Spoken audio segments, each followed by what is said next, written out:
Assalamualaikum warahmatullahi wabarakatuh. So today, me and my friends, Adam and Muqri, we will make about a video about safety measures in electrical workshops that we need to take attention about it.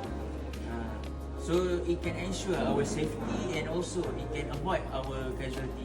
My name is Muqri. I'm plus Minase. Today I want to explain about the safety. So first, then use this t-shirt, and you can use this seat bearing that. So this hand, you can use the glove.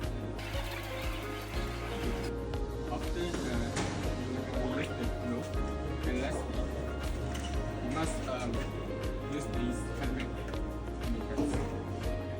Before we start our lab session, first of all, we need to close all of these switch. Make sure to wear a glove first to avoid electrical currents. Next, before we start to do wiring, so first, we must draw wire like that. So you can use this. So first, when you can do this, you must have one component. So I will give example as a socket. So this, you must choose this. So after we finish our lab session, the things that we need to done is to keep these components in the right place. For example, for these sockets and bulb, we need to keep it in this box. While for wire, we need to keep it in this box. For this cutter and screwdriver, we need to keep it there. For cutter, we put it here.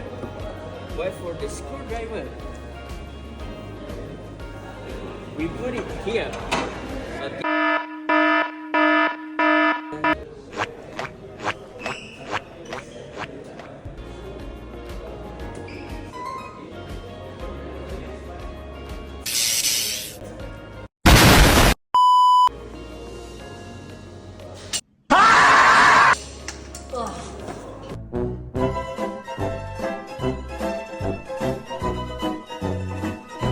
Okay, that's all from us.